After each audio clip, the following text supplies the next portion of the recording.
In 1927, a 7-story hotel opened on a hill overlooking the Atlantic Ocean in a town so small it didn't yet have a traffic light.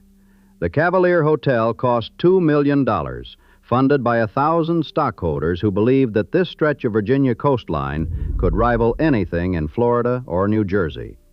The building used more than 500,000 bricks, the most ever laid in a single structure in the state of Virginia.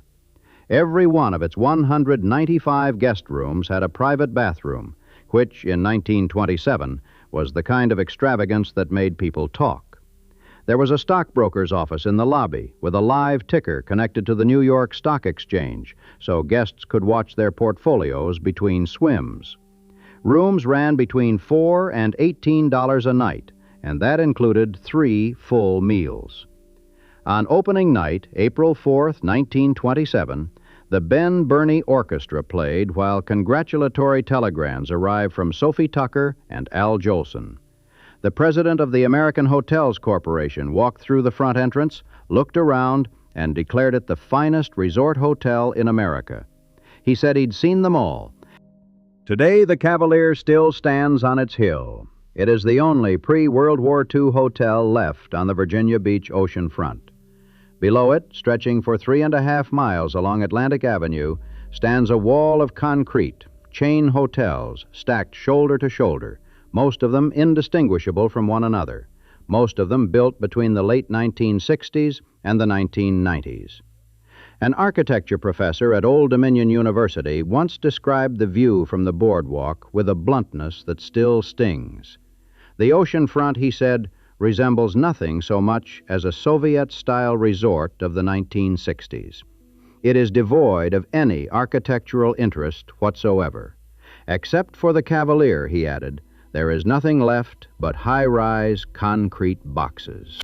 The question of what happened to Virginia Beach is really the question of what happens to a place that tears down everything that made it special, one landmark at a time, over the course of 70 years, and then wonders why nobody feels anything when they arrive. The whole thing started with a railroad. In 1883, the Norfolk Virginia Beach Railroad and Improvement Company laid a narrow-gauge track from the steamship docks at Norfolk across 18 miles of flat, piney Princess Anne County farmland to the Atlantic shore. Before the track went down, the coastline was known as SeaTac, a name that dated to the War of 1812, when the British Navy shelled the area. The people living there at the time were free black Americans who farmed, fished, and hunted the sandy soil. They had been there since at least the late 1700s, owning their own land, building their own homes. The railroad company had no interest in SeaTac itself. What they wanted was the beachfront just to the east, and they got it. They built a hotel and called it the Virginia Beach Hotel. The area around it became Virginia Beach. SeaTac became the name for the inland neighborhood the railroad passed through but never stopped at. By 1888, that first hotel had been enlarged and renamed the Princess Anne Hotel, and it had become genuinely grand. 400 guest rooms, electric lights, a reputation as a health resort, promoted by the former president of the American Medical Association, who praised what he called Virginia Beach's supreme attributes of sanitary power. Annual rail passengers had already exceeded 80,000. There were bathhouses and cottages, concerts and jousting tournaments. Wealthy visitors came down from New York and Philadelphia for the pine-scented air and the clean surf. It was an elite summer colony, accessible only by train, and that exclusivity was the whole point. Then, on June 10th, 1907, at some hour before dawn, a fire started in the Princess Anne Hotel's kitchen. Within 20 minutes, the wood-shingled building was engulfed. Every guest escaped in their nightclothes, but 2 hotel employees died. By morning, the Princess Anne was gone, and with it went Virginia Beach's claim to being a destination. What followed was almost 20 years of drift. Bernard Holland, the town's first mayor, a former railroad superintendent who had sold the very lots the resort was built on, wrote frantic letters trying to prevent the hotel site from being chopped up and sold for cottage lots. The railroad company was nearly bankrupt and couldn't wait. Holland knew what every small-town mayor in every resort town eventually learns. The landmark is the town. Without the Princess Anne, Virginia Beach was just a beach. The Cavalier was the answer, and it took 2 decades to arrive.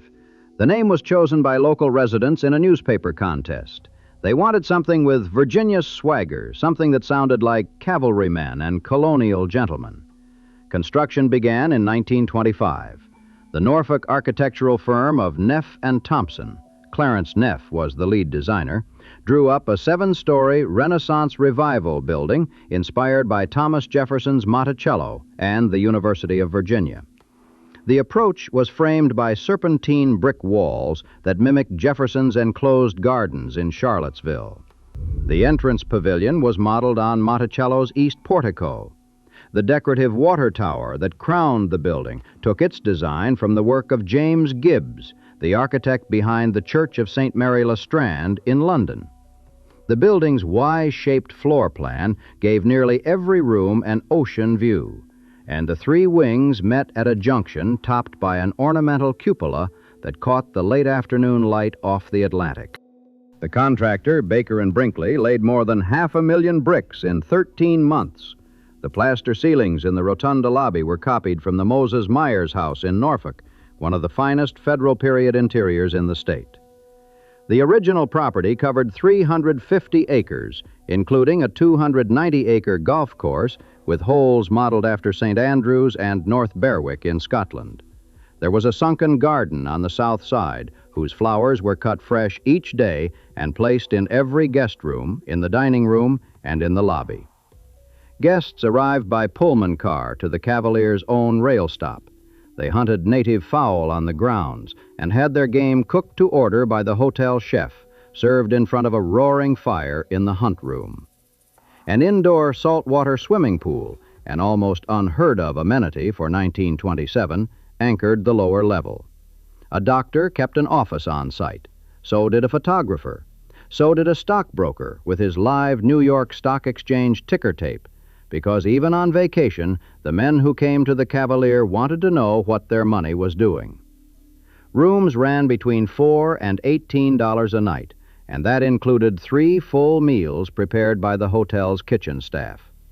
It was the kind of building that announced without any ambiguity that the people who came here had arrived. In the summer of 1927, just weeks after the hotel opened, F. Scott Fitzgerald brought Zelda and their daughter Scotty to the Cavalier's swimming pool. The Tidewater Photo Service took their picture, and the Norfolk Ledger-Dispatch published it on July 18th. Fitzgerald was at his zenith, and so was the hotel. The Cavalier had its own 500-watt radio station, WSEA, which earned a footnote in American history by being the first to report Charles Lindbergh's return to the United States after his transatlantic flight that same year. 10 United States presidents would eventually walk through the front doors, Franklin Roosevelt among them, and Eisenhower, and Truman. 2 years after the hotel opened, on Memorial Day weekend 1929, the Cavalier Beach Club opened at the bottom of the hill, directly on the ocean front, just steps from the water. It was designed for dancing, and that is what it did. Between 1930 and 1950, the Cavalier became the largest contractor of big band orchestras in the world. Think about that for a moment. Not a city, not a chain, but a single hotel on the Virginia coast booking more big bands than any place else on earth. Benny Goodman played there. Glenn Miller played there. Cab Calloway, Lawrence Welk, Ella Fitzgerald, Frank Sinatra.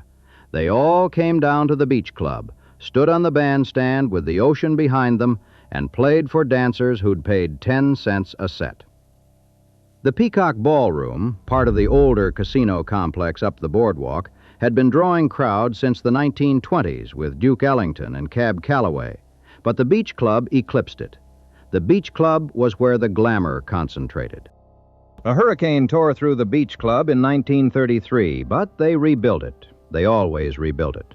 What mattered was the music and the dancing and the particular feeling of standing on that hilltop at dusk, looking east over a shoreline that was still mostly empty, dunes, sea oats, scattered cottages, and the wide, flat ocean. The Cavalier presided over all of it. The town of Virginia Beach had a population of maybe a few thousand. The hotel was bigger than the town's ambitions. That was the point. Then the Navy came. When World War II broke out, the military requisitioned the Cavalier Hotel and turned it into a radar training school. Sailors slept in the cleaned-out horse stables. Instructors held classes in the drained swimming pool. The hotel survived the war, but the war changed everything around it. Fort Story, an artillery base at Cape Henry that the Army had purchased 343 acres for in 1914, expanded dramatically. Naval Air Station Oceana, originally commissioned in 1943 on farmland in the middle of Princess Anne County, grew into the East Coast's master jet base, eventually spanning more than 5,000 acres, with 7 miles of runways, housing every F/A-18 Super Hornet squadron on the Atlantic seaboard. The base today provides an estimated $1.5 billion in annual economic impact. Dam Neck Annex brought another 5,600 military and civilian personnel. Joint Expeditionary Base Little Creek Fort Story added thousands more. By the time the war ended, the military wasn't leaving. It was settling in. Virginia Beach was no longer just a resort. It was a garrison town with a beach attached. The soldiers and sailors who'd been stationed there during the war came back as civilians with families. They bought houses in new subdivisions that spread across Princess Anne County's flat farmland. The population surged. Housing developers built as fast as they could, often right up against the flight paths of Oceana's jets, over the objections of military officials who foresaw both noise complaints and potential disaster. The Chief of Naval Operations would later describe what was happening as a trend of local government turning a blind eye to Navy concerns in favor of housing developers. And in the late 1950s, the political consequences of that growth arrived. Norfolk, the big city next door, began annexing chunks of Princess Anne County, the rural, agricultural county that surrounded tiny Virginia Beach. Under Virginia law, independent cities could absorb adjacent county land. Every annexation meant lost tax revenue, lost acreage, lost control. County leaders saw the pattern and panicked. Their solution was radical: merge the entire county with the small resort city, creating a single independent city too large for Norfolk to swallow. On January 4, 1962, voters in both Princess Anne County and Virginia Beach approved the consolidation. On January 1, 1963, residents woke up in a new city, one that had gone overnight from 2 square miles to 310. Virginia Beach was suddenly the largest city in Virginia by area. But the merger carried a cost nobody talked about much at the time. The resort strip was still just 3.5 miles of oceanfront. Behind it now stretched 300 square miles of farmland, suburban subdivisions, strip malls, and military housing. The city's identity, which had been concentrated and specific, a beach resort, was now diluted across a geography that included the largest hog operation east of the Mississippi River. Princess Anne County voters had been promised that their agricultural interests would be protected. Resort City voters assumed the beach would remain the center of everything. Both were half right, which meant both were half wrong. While all of this was being negotiated, something remarkable appeared on the ocean front, and then disappeared so completely that most people alive today have never heard of it. On August 15, 1957, a 21-man crew began erecting a geodesic dome auditorium on Pacific Avenue between 19th and 20th Streets. The dome was designed by R. Buckminster Fuller for Henry Kaiser, and it was the first structure of its kind ever built in the United States. The crew finished it in 30 hours. The aluminum shell went up so fast it seemed less like construction than performance. They called it the Virginia Beach Civic Center, and then they renamed it the Allen B. Shepard Convention Center, after the local astronaut made his historic spaceflight. But nobody ever called it anything but the Dome.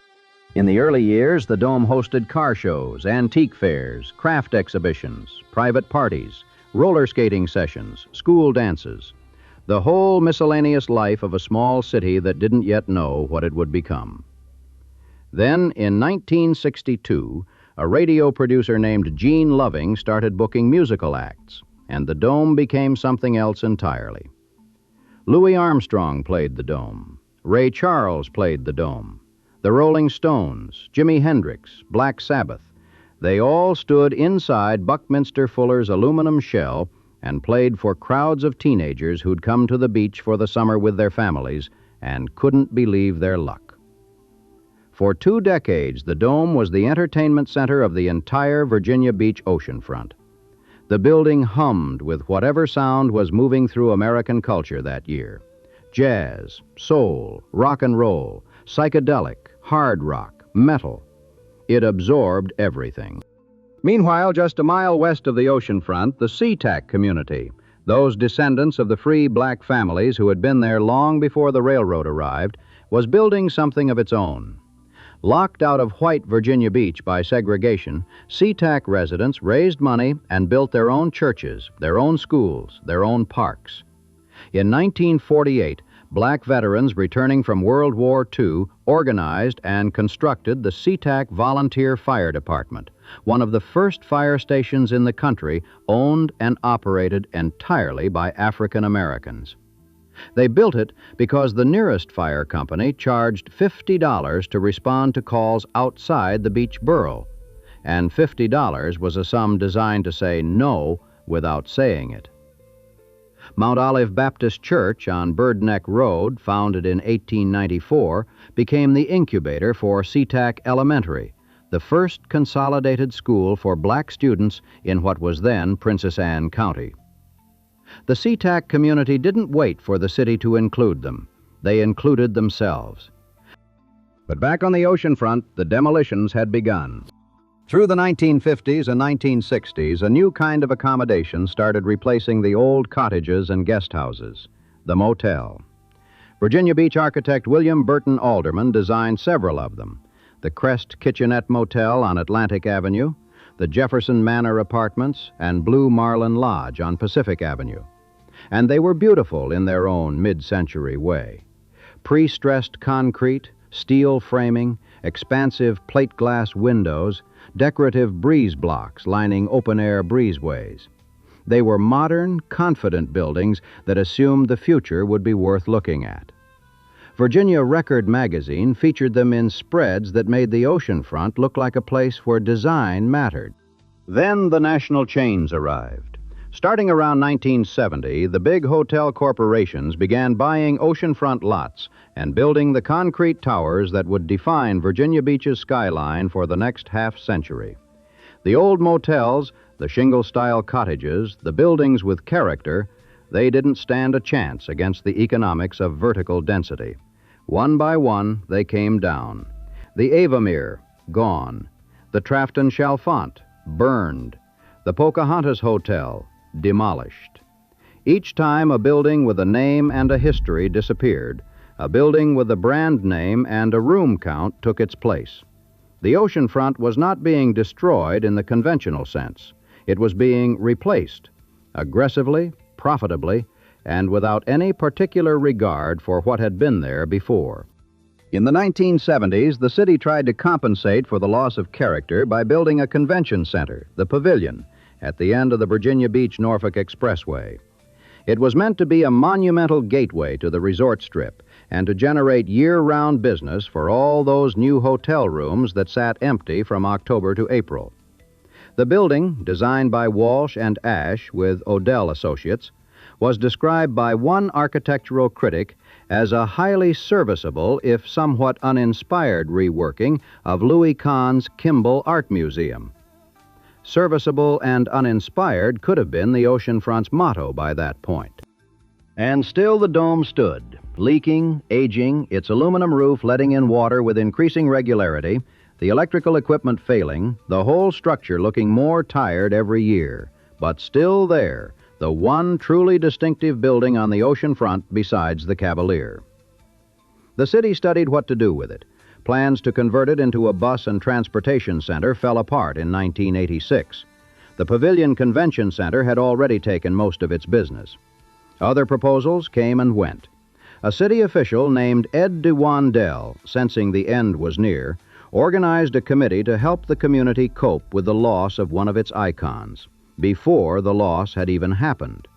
He proposed selling commemorative posters and T-shirts. He suggested placing a small granite memorial marker at the site.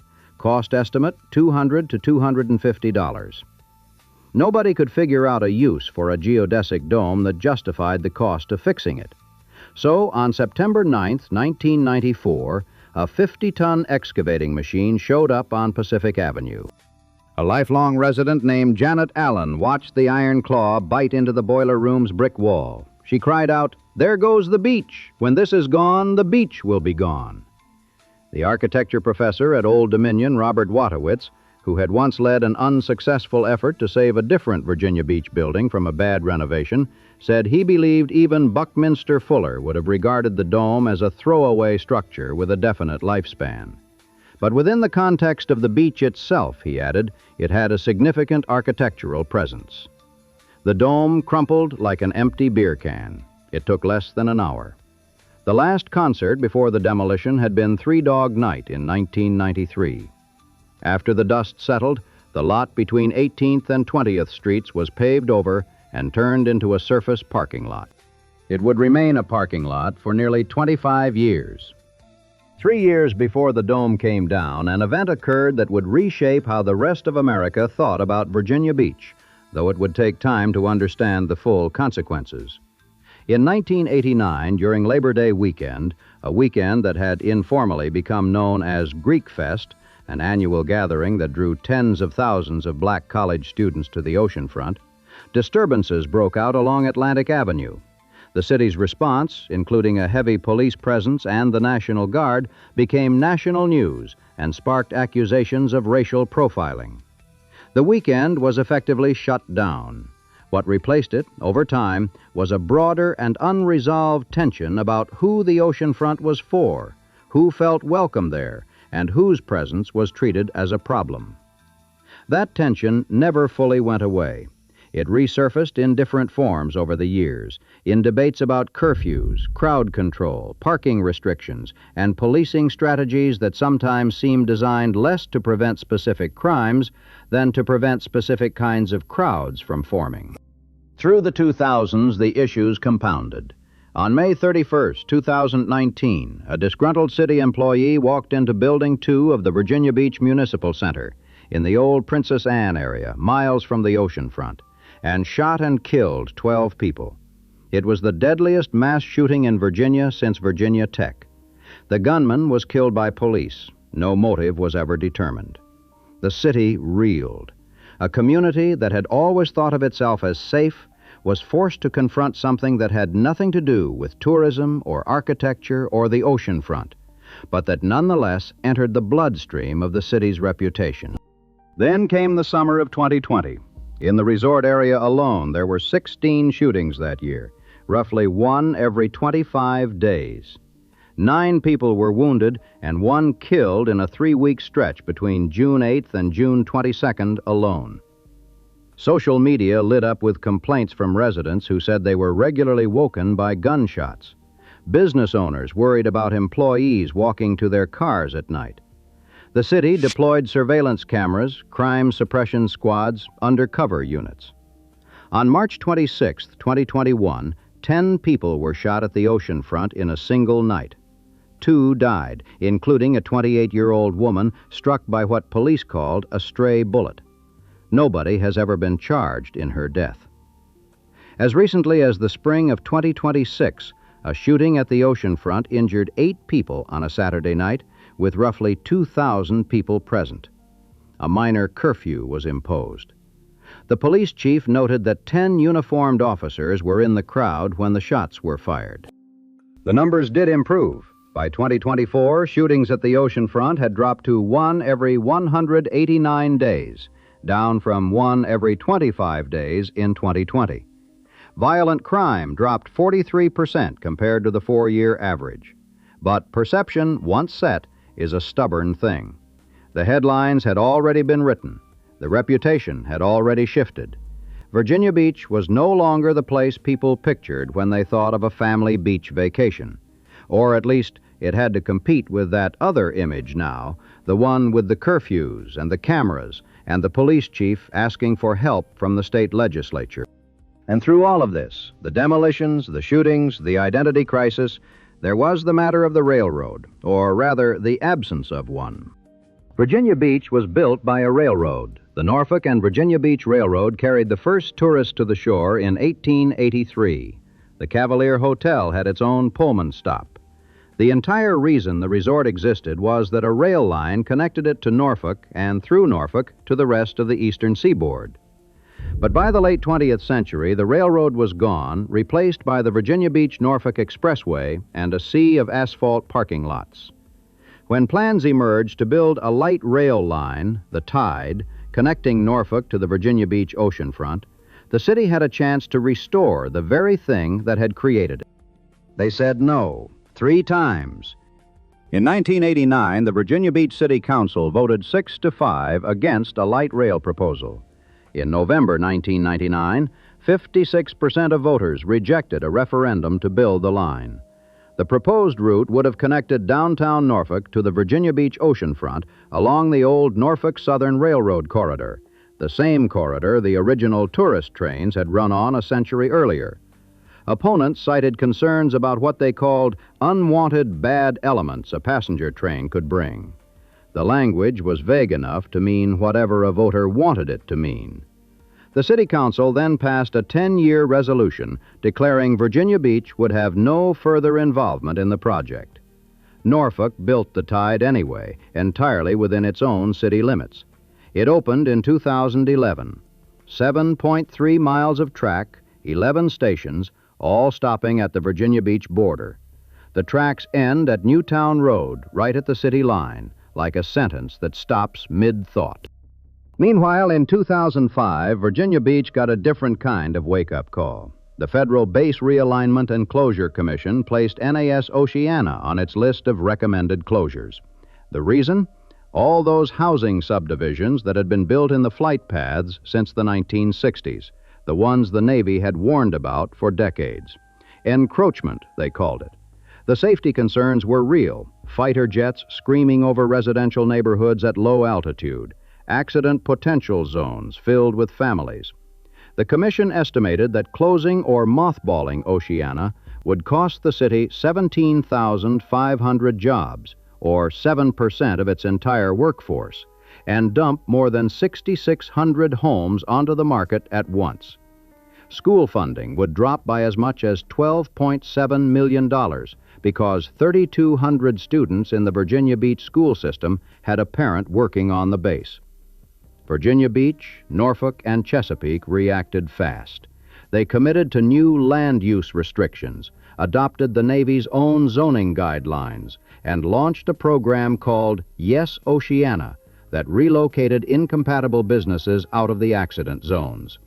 The base survived, but the episode revealed how dependent the city had become on its military tenant and how little room for error remained. Virginia Beach spent $40 million to purchase the old Norfolk and Virginia Beach Railroad right-of-way from Norfolk Southern, which had stopped freight service on that track in 2002. The idea was to use it for the eventual light rail extension. A $20 million state grant covered half the cost. The city paid $10 million. Hampton Roads Transit put in $5 million, and a Dominion Virginia Power easement covered the rest. In 2016, the question went back to the voters. Extend the Tide 3.5 miles to Virginia Beach Town Center at a cost of $243 million, of which the city would pay $88 million. The city treasurer, John Atkinson, led the opposition. He took out a half-page newspaper advertisement. He worked the polls. Norfolk's light rail, he pointed out, was running a $9 million annual deficit, which worked out to $38 for every man, woman, and child in Norfolk just to keep the trains moving. 57% of Virginia Beach voters said no. The mayor, who had supported the extension, said the cost scared people. A delegate in the Virginia legislature tried to revive the idea in 2026. The current mayor called light rail dated technology. The right-of-way is being paved into a bicycle trail. A bicycle trail on the corridor that created Virginia Beach. Meanwhile, the Dome site, that parking lot on Pacific Avenue, finally got its next act. In 2019, the City Council approved a development agreement with Venture Realty Group for a $350 million mixed-use entertainment district called Atlantic Park, backed in part by Virginia Beach native Pharrell Williams, who grew up in SeaTac. The project would include a surf lagoon, a concert venue, apartments, restaurants, and retail space. The city, through its development authority, committed more than $153 million in public funds, parking garages, streetscape improvements, infrastructure. It was the largest tourism-related public-private partnership in the city's history. Construction began. The concert venue, called the Dome, a nod to the old one, opened in 2025 with Three Dog Night booked as the first act. The same band that played the last show in the old Dome in 1993 would play the first show in the new one. It was a nice piece of symmetry, and it was probably the smoothest part of the project. When builders dug the hole for the 2.67-acre surf lagoon, they hit contaminated groundwater. High levels of iron and arsenic turned nearby Lake Holly brown. Construction stalled. The developer and the city spent 2 years arguing over who should pay for the cleanup. In March 2026, they settled. The city paid $3 million in cash and transferred nearly 2 acres of additional oceanfront land, valued at $5 million, to the developer. The city had known about the soil conditions since at least 2019, according to its own deputy city attorney. The developer had known too. Nobody had brought it up during due diligence. Municipal bond professionals now describe Atlantic Park as a speculative bet. Over $300 million in equity and bond obligations, plus 2 city-owned properties leased to the developer at $1 per year for up to 100 years. The original 2020 estimate for the city's share was $95.6 million. By 2026, that number had climbed past $153 million. Phase 2, a parking garage, hotel, and residential condominiums, has not been committed to. And so Virginia Beach sits in a particular kind of limbo. The tourism numbers are actually not bad. 14.1 million visitors in 2023, generating $3.8 billion in economic impact, finally surpassing pre-pandemic levels. Nearly 34,000 jobs, 19% of the city's workforce, depend on tourism. Visitors spent almost $7 million per day. But the population peaked at 459,684 in 2020 and has been declining since, down about 1.6%, or roughly 7,000 people. Day trippers now make up nearly 60% of the visitor market. They drive in, spend a few hours, and drive out. They don't stay at the hotels. 74% of overnight visitors are repeat customers, which sounds like loyalty until you realize it also means the city isn't attracting new ones. Canadian tourists, who spent $38 million in Virginia Beach in 2023, have begun pulling back amid political tensions. The Convention and Visitors Bureau director said it plainly in 2024. Post-COVID revenge travel has ended. The winters remain brutal for the local economy. It is not unusual for business owners to shutter their stores for 3 or 4 months. Prices during the summer are inflated to compensate for the dead season, which makes the city less competitive against destinations, Myrtle Beach, the Outer Banks, even the Jersey Shore, that either have a longer season, a cheaper price point, or both. Myrtle Beach, Virginia Beach's most direct competitor, has nearly 40 miles of resort ocean frontage along South Carolina's Grand Strand. Virginia Beach has 3.5 miles. The geography alone tells you something about the mismatch, and Myrtle Beach, for all its tackiness, knows what it is and doesn't pretend otherwise. Virginia Beach has spent 50 years trying to be something it tore down the evidence for, a place with character, with history, with a reason to come beyond the sand itself. The $207 million convention center that replaced the pavilion, opened in phases between 2005 and 2007, was designed by Skidmore, Owings and Merrill and is the largest building in the city. It is also the kind of building that could be in any city. The $98 million Weston Virginia Beach Town Center, a 38-story tower that opened in 2007, 8 miles inland from the beach, was meant to create a second downtown for a city that never really had a first one. It is a fine building. Nobody drives to Virginia Beach to see it. The Cavalier Hotel, at least, was saved, though it came closer to dying than most people realize. In 1973, the owners had opened the modern sister hotel directly across Atlantic Avenue, the Cavalier Oceanfront, and renamed the original the Cavalier on the Hill. The new building had brand new rooms with all the latest amenities. The old one was shuttered. It reopened in 1976, but the modern hotel couldn't replace the original's character, and for the next 25 years, both hotels limped along. They were renovated in 2002, but the upgrades didn't hold. Decades of exposure to salt wind, rain, and sun had corroded the structure from the inside. A family feud among the owners led to a court-ordered sale. By 2012, the Cavalier on the Hill was facing demolition. Then, new investors, Gold Key/PHR Hotels and Resorts, led by Bruce Thompson, bought the property without inspections and without contingencies. They expected the renovation to take 2 years and cost $40 million. It took 4 years and cost $85 million. The original 195 rooms were reconfigured into 85 suites. The hotel reopened in March 2018 as part of Marriott's Autograph Collection, with a bourbon distillery in the basement, which is either a charming acknowledgment of the building's Prohibition-era history or a concession to modern boutique hotel marketing, depending on your perspective. The Cavalier Oceanfront, the sister hotel built across the street in 1973, the modern building that was supposed to make the old one obsolete, was demolished in 2015. The original outlasted its replacement by half a century. Stand on the Cavalier's hilltop today and look north along Atlantic Avenue. The concrete boxes stretch toward Fort Story, broken only by the boardwalk, itself rebuilt in concrete in 1988, replacing the wooden planks first laid in 1888.